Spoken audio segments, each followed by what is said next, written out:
আজকের মাহফিলের প্রধান বক্তা আমির হাবিবুর রহমান যুক্তিবাদী সাহেব হযরত অত্যন্ত চমৎকার আলোচনা করেন।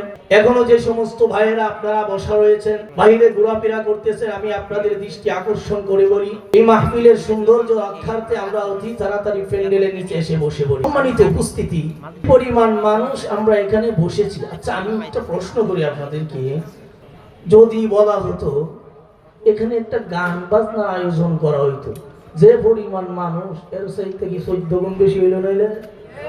হ্যাঁ, কোরআনের মজলিস, কোরআনের আয়োজন মানুষ নাই। কারণ কি? কারণ হলো একটাই, পানকে জিহ্বা নষ্ট করে ফেলেছি, তরকারির স্বাদ অনুভব করতে পারি না। জিহ্বা নষ্ট করে ফেলেছি, তরকারির স্বাদ অনুভব করতে পারি না। গুনাহ করতে করতে করতে, সুদ খাইতে খাইতে, রোজা ভাঙতে ভাঙতে, নামাজ ছাড়তে ছাড়তে, সুগুলগুড়ি করতে করতে অন্তরের কলব নষ্ট করে ফেলেছি। ওয়াজ মাহফিলে বসতে মন চায় না, কোরআনের মজলিসে বসতে মন চাই না, নামাজে মন বসে না, তাবলীগে যাইতে মন চাই না। নাম্বার 1 কারণ হলো আমাদের অন্তরটাকেও আমরা নষ্ট করে ফেলেছি।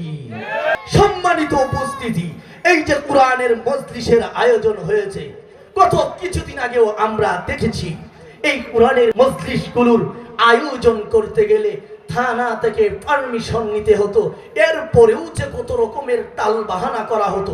এমনও তো দেখেছি কত জায়গায় বক্তা ওয়াজ করতেছেন, কই হুজুর আমি সুদের ব্যবসা করি, সুদের বিরুদ্ধে বলবেন না। হুজুর আমি ঘুষের ব্যবসা করি, ঘুষের বিরুদ্ধে বলবেন না। আমি যেটা করি ওইটার বিরুদ্ধে বলবেন না। হুজুরের সামনে থেকে মাইক নিয়ে নেওয়া হতো। এরকম দৃশ্য বাংলাদেশে ঘটে নাই? ঘটে নাই? ৯০% মুসলমানের দেশের মধ্যে ওয়াজ মাহফিল করতে গেলে থানা থেকে পারমিশন নিতে হয়। এর চাইতে চরম লজ্জা মুসলিম উম্মার জন্য আর কিছুই হতে পারে না। পরিষ্কার কথা, শাহজালালের দেশের মধ্যে, শাহবরানের দেশের মধ্যে, মসজিদ মাদ্রাসার দেশের মধ্যে, উলামায়ে কেরামের দেশের মধ্যে কোরআনের কথা হবে, আল্লাহর কথা হবে, কারো পারমিশন নেওয়ার সময় নাই। পারমিশন দিয়েছেন কে? চিৎকার দিয়ে বলেন, চিৎকার দিয়ে বলেন, পারমিশন দিয়েছেন কে? সম্মানিত উপস্থিতি, দুনিয়ার গুরু রাজা বাদশার প্রতাপশালী ব্যক্তির রক্তু চক্ষু এদেশের উলামায়ে কেরাম ভয় করে না। পরিষ্কার কথা, এই দেশ উলামায়ে কেরামের দেশ, ৩৬০ আউলিয়ার দেশ। এই দেশের মধ্যে বেহায়াপনা, অশ্লীলতা, মদের আড্ডা, জুয়ার আড্ডা, সুদের কারবারি, রাস্তার মুড়ে মুড়ে সিনেমা হল, এই সমস্ত অশ্লীল কার্যক্রম চলতে দেওয়া হবে না। সম্মানিত উপস্থিতি, গত কয়েকদিন আগে তো গেল 14ই ফেব্রুয়ারি বিশ্ব ভালোবাসা দিবস। শবে বরাতের রজনী ছিল। অনেকেই হয়তো আমরা সেই রাত্রিতে রব্বে কারীমের দরবারে কান্নাকাটি করতে পেরেছি। অনেক যুবক কান্নাকাটি করতে পেরেছি। এমনও ভাই রয়েছে, এমনও মুসলমানের সন্তান রয়েছে, শবে বরাতের সেই 14ই ফেব্রুয়ারি বিশ্ব ভালোবাসা দিবসে পার্কের মধ্যে বসে রয়েছে। ঠিক কিনা? 14ই ফেব্রুয়ারির নামে বিশ্ব ভালোবাসা দিবস রেখে নারীর ইজ্জতকে হরণ করতে চায়। মুসলমানদের জন্য 14ই ফেব্রুয়ারি বিশ্ব ভালোবাসা দিবসটা, এটার নাম হলো বিশ্ব বেহায়া দিবস। ঠিক কিনা? যারা নারী পুরুষের সমান অধিকারের স্লোগান দিয়ে আমার দেশের মা বোনদেরকে টেনে হিচড়ে রাস্তায় বের করতে চায়, রাস্তায় যারা বের করতে চায়, এরা নারীর ইজ্জত দিতে জানে না। এরা ষড়যন্ত্রের মাধ্যমে আমার মা বোনদের ইজ্জত কেড়ে নিতে চায়। সম্মানিত উপস্থিতি, আজকের এই মাদ্রাসার উদ্যোগে কর্তৃক আয়োজিত মাহফিল, অনেকেই বলে পিছনে সমালোচনা করে, ওয়াজ মাহফিল দিয়ে একটা ব্যবসার আড্ডাখানা জুড়িয়েছে। অনেকেই সমালোচনা করে, শুধু এই জামানার মধ্যেই সমালোচনা নয়, বিশ্বনবী সাল্লাল্লাহু আলাইহি ওয়াসাল্লাম যখন এই দিনের কাজ আঞ্জাম দিয়েছিলেন, আবু জাহেল, আবু লাহাব, উতবা, শাইবারা, গোটা মক্কার কাফেররা বিশ্বনবী সাল্লাল্লাহু আলাইহি ওয়াসাল্লামের বিরোধিতা করেছিলেন। এরকম ওয়াজ মাহফিল প্রয়োজন রয়েছে।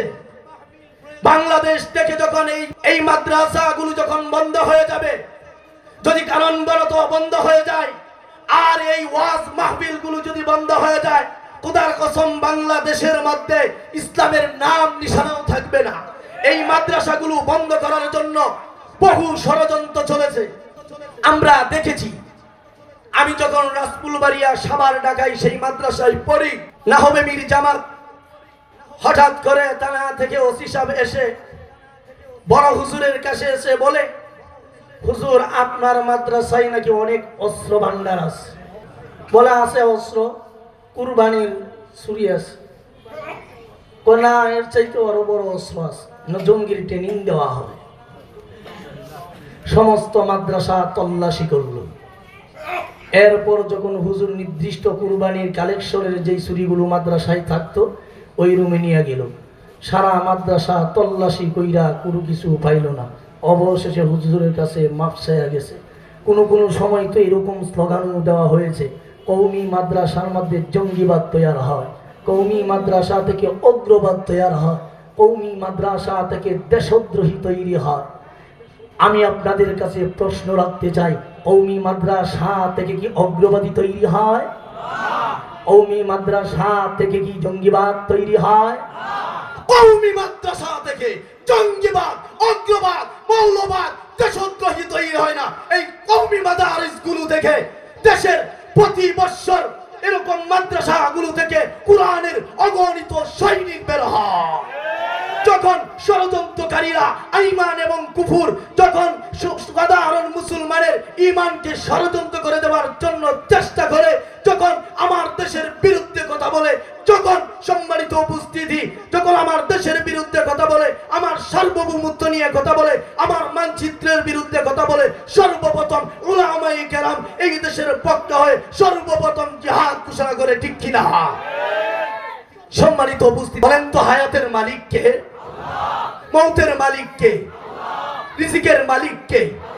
ইজ্জতের মালিক কে? ইজ্জত কেড়ে নেওয়ার মালিক কে? সম্মান দেওয়ার মালিক কে? সম্মান কেড়ে নেওয়ার মালিক কে? ক্ষমতা দেওয়ার মালিক কে? ক্ষমতা ছিনিয়ে নেওয়ার মালিক কে? বিপদে ফেলানোর মালিক কে? বিপদ থেকে উদ্ধার করার মালিক কে? চিৎকার মেরে একবার বলেন আল্লাহু আকবার। আমি যে আয়াতে কারিমা পড়েছি ওই আয়াতের দিকে চলে যাব। আল্লাহ রাব্বুল আমিন বলেন, ওয়ামা খালাকাতুল জিন্না ওয়াল ইনসা ইল্লা লিয়াবুদুন। আমি আল্লাহ রাব্বুল আমিন মানুষ এবং জিন জাতিকে সৃষ্টি করেছি শুধু আমার ইবাদত করার জন্য, অন্য কোন উদ্দেশ্যে আমি আল্লাহ রাব্বুল আমিন মানুষ এবং জিন জাতিকে সৃষ্টি করি নাই। আল্লাহ রাব্বুল আমিন বলেন, বান্দারে আমি আল্লাহ তোরে এত আদর কইরা বানাইলাম, একটু ভাব, এত মহব্বত কইরা বানাইলাম, ফেরেশতাদের সাথে গর্ব করিয়া রে বান্দা এত মহব্বত কইরা আমি তোরে বানাইলাম। ফেরেশতারা বলেছিল রে আল্লাহ আদম সন্তান দুনিয়ার জমিনে পাঠাতে হবে না। আল্লাহ এরা দুনিয়ার জমিনে গিয়ে ঝগড়া করবে, ফাসাদ করবে, মারামারি করবে, কাটাকাটি করবে, হানাহানি করবে, বিশৃঙ্খলা করবে। আল্লাহ আদম সন্তান দুনিয়ার জমিনে বানানোর প্রয়োজন নাই। আমার আল্লাহ রাব্বুল আমিন ফেরেশতাদের কথার উত্তরে বললেন, ইন্নী আ'লামু মা লা তা'লামুন। হে ফেরেশতারা রে, ভালো করে শুনে রাখো, আমি আল্লাহ যা জানি তোমরা তা জানো না। এত গর্ব করিয়া আমার আল্লাহ রাব্বুল আমিন দুনিয়ার জমিনের মধ্যে পাঠাইলেন এবং আখিরি নবীর উম্মত হিসাবে দুনিয়ার জমিনের মধ্যে আল্লাহ রাব্বুল আমিন কবুল মঞ্জুর করে নিলেন। ভাই গো, যেই নবীর উম্মত হওয়ার জন্য এত দামি একটা উম্মত বানাইয়া আমার আল্লাহ রাব্বুল আমিন পাঠাইলেন। যেই নবীর উম্মত হওয়ার জন্য হযরত মূসা আলাইহিস সালাম সমস্ত পয়গম্বররা আল্লাহর দরবারে বলেছিল, আল্লাহ আমি জামানার পয়গম্বর মূসা হয়ে থাকতে চাই না, আল্লাহ আমাকে যদি আখিরি জামানার যদি উম্মত হিসেবে কবুল করো, আমি মূসার জীবন ধন্য হয়ে যাব। হযরত মূসা আলাইহিস সালাম আল্লাহর কাছে ডেকে বলে, আল্লাহ আমার উম্মতকে আসমান থেকে মান্না ওয়া সালওয়া দান করেছো, আমার উম্মতের চাইতে কি কোনো দামি উম্মত দুনিয়ায় আসবে নাকি? আমার আল্লাহ বলেন, ওগো নবী মূসা,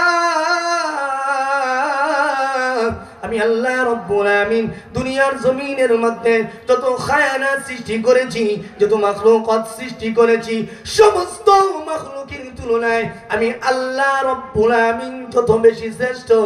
আমার হাবিবের উম্মত অনন্য নবীর উম্মতের তুলনায় তত বেশি শ্রেষ্ঠ। সুবহানাল্লাহ।